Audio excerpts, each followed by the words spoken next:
ಬಗ್ಗೆ ನಾವು ಕಳೆದ ಅನೇಕ ತಿಂಗಳಿಂದ ಪ್ರಶ್ನೆ ಮಾಡ್ತಾನೆ ಇದ್ದೀವಿ. ಸಿಎಂ ಬದಲಾವಣೆ ವಿಚಾರವಾಗಿ ಮಾತನಾಡೋವಾಗ ಸಿಎಂ ಇದ್ದಾರೆ, ಆ ವಿಚಾರ ಅಪ್ರಸ್ತುತ ಈಗ. ಏನಾದ್ರು ವಿಚಾರ ಬಂದಾಗ ನಾವು ಬದಲಾವಣೆ ಸನ್ಮಾನ್ಯ ಮಲ್ಲಿಕಾರ್ಜುನ ಖರ್ಗೆ ಅವರು ನಮ್ಮ ಪಕ್ಷದ ರಾಷ್ಟ್ರೀಯ ಅಧ್ಯಕ್ಷ, ಅಪಾರವಾದಂತಹ ಅನುಭವ ಇರ್ತಕ್ಕಂಥದ್ದು. ನಾವು ಅವರು ರಾಜ್ಯಕ್ಕೆ ಒಳ್ಳೆ ಬದಲಾವಣೆ ಅಂತ ಆಗೋದಾದ್ರೆ ಅವರು ಕೂಡ ಅವರು ಬಂದರೆ ಯಾರು ಅವರ ಅನುಭವದ ಮುಂದೆ ಬೇರೆ ಯಾರು ಮಾತನಾಡೋದಿಲ್ಲ, ಎಲ್ಲರೂ ಅಕ್ಸೆಪ್ಟ್ ಮಾಡ್ತಾರೆ ಅಂತ ಮಾತನ್ನ ನಾನು ಕೂಡ ಅನೇಕ ಜನ ಹೇಳಿದ್ರು, ನಾನು ಕೂಡ ಹೇಳಿದ್ದೆ.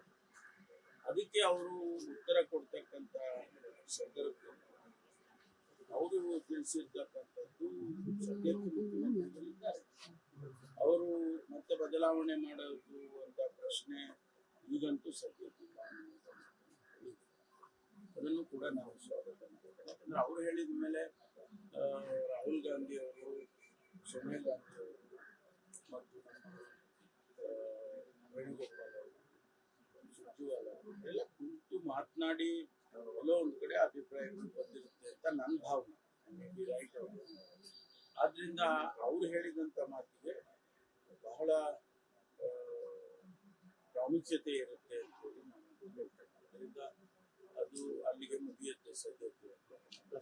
ತುಂಬಾ ಗೌರವವಾಗಿ ಮಲ್ಲಿಕಾರ್ಜುನ ಖರ್ಗೆ ಮಾತನ್ನ ಒಪ್ಕೋಬೇಕು ಅಂತ ಹೇಳ್ತಾರೆ. ಆದ್ರೆ ಕೆಲವರು ಪದೇ ಪದೇ ವಿಚಾರಗಳನ್ನ ಮಾತಾಡ್ತಾ ಇರ್ತಾರೆ, ನಾಯಕತ್ವ ಬದಲಾವಣೆ ವಿಚಾರಗಳನ್ನ. ಈಗ ಇಕ್ಬಾಲ್ ಹುಸೇನ್ ಅವರು 15ಕ್ಕೆ ಡಿ.ಕೆ ಶಿವಕುಮಾರ್ ಅವರು ಸಿಎಂ ಆಗ್ಬೇಕು, ಗುಡ್ ನ್ಯೂಸ್ ಬರುತ್ತೆ ಅಂತ ಹೈಕಮಾಂಡ್ ಅನ್ನ ಮೀರಿ ಮಾತಾಡ್ತಕ್ಕಂಥದ್ದು ಎಷ್ಟು ಸರಿ ಇರುತ್ತೆ? ಅವರು ಸೇರಿದಂತೆ ಬೇರೆ ಬೇರೆ ಅವ್ರು ಮಾತಾಡೋದಕ್ಕೆ ನಾನು ಉತ್ತರ ಕೊಡೋಕ್ಕಾಗಲ್ಲ.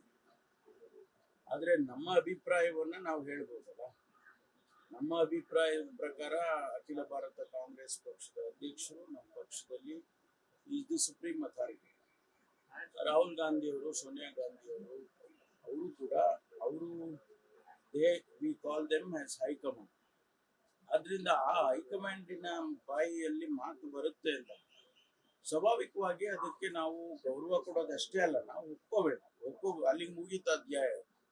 ಆದ್ರಿಂದ ಅದ್ರ ಬಗ್ಗೆ ಹೆಚ್ಚು ವ್ಯಾಖ್ಯಾನ ಮಾಡೋದ್ರಲ್ಲಿ ಅರ್ಥವಿಲ್ಲ ಅಂತ ನಾನು ಫುಲ್ ಸ್ಟಾಪ್ ಅಂತ ನೋಡ್ತೀವೋ ಅಥವಾ ಮತ್ತೆ ಕಂಟಿನ್ಯೂ ಆಗ್ಬೋದು ಅನ್ನೋ ತರ ಇದೆ ಸರ್ ಸ್ಟೇಟ್ಮೆಂಟ್ ಅಲ್ಲಿ. ಈಗ ಅವ್ರು ಹೇಳಿದಾರಲ್ಲ ಫುಲ್ ಸ್ಟಾಪ್ ಅಂತಾನೆ ಹೇಳಿದ್ರು, ಬದಲಾವಣೆ ಇಲ್ಲ ಅಂತ ಹೇಳಿದ್ರು ಅಲ್ಲ, ಫುಲ್ ಸ್ಟಾಪ್. ಚುನಾವಣೆ ಸಮೀಕ್ಷೆ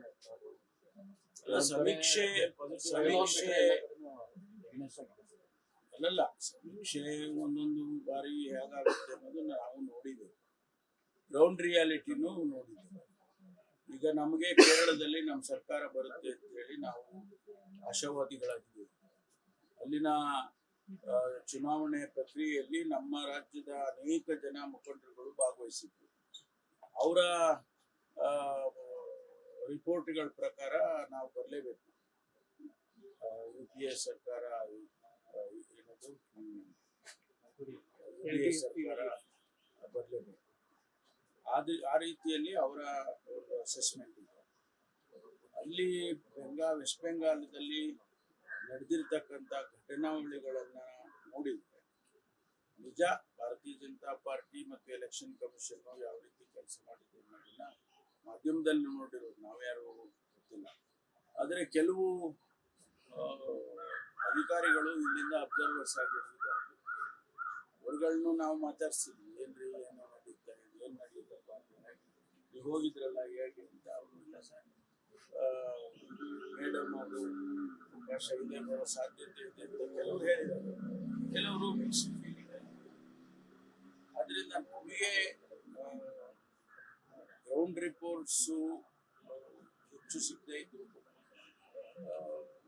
ಮಾಧ್ಯಮದಲ್ಲಿ ಬರ್ತಕ್ಕಂಥದ್ದು, ಅವ್ರು ಮಾಡಿರೋ ಕೆಲಸಗಳು, ಅವರ ಜನಮನ್ನಣೆಯನ್ನು ಗಳಿಸಿರುವಂಥದ್ದು, ಅದನ್ನೆಲ್ಲ ನೋಡಿದ್ರೆ ಮತ್ತೆ ಅವರು ಅಧಿಕಾರಕ್ಕೆ ಬರ್ತಾರೆ. ಮತ್ತಿಲ್ಲಿ ತಮಿಳುನಾಡಿನಲ್ಲಿ ಕೂಡ ನಮ್ಮ ಪಕ್ಷ ಏನು DMK ಅವ್ರ ಜೊತೆ ಅಲಯನ್ಸ್ ನಲ್ಲಿ ಇದೆ, ಅಲ್ಲಿ ಮತ್ತೆ DMK ಬರುತ್ತೆ, DMK ಕಾಂಗ್ರೆಸ್ ಬರುತ್ತೆ.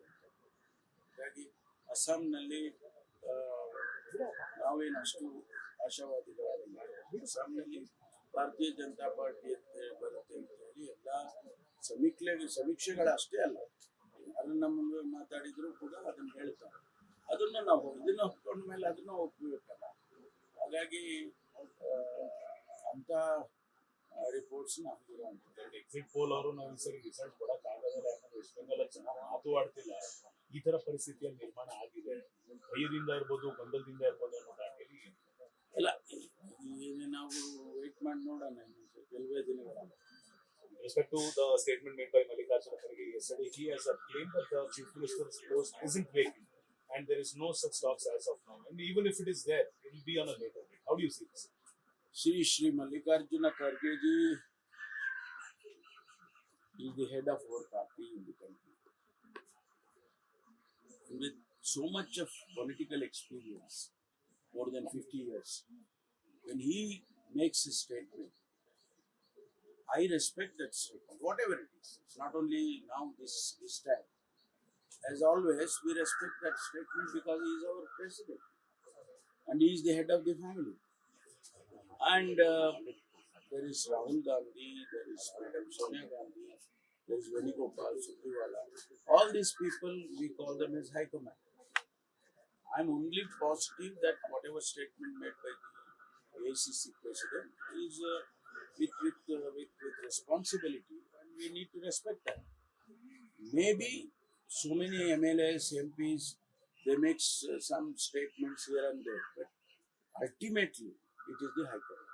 Do you think this is a full stop or this might continue because some of the camps of the MLAs are still planning to go visit Delhi? Now, I personally feel that at the moment this is the full stop. Okay. That's it. Thank you.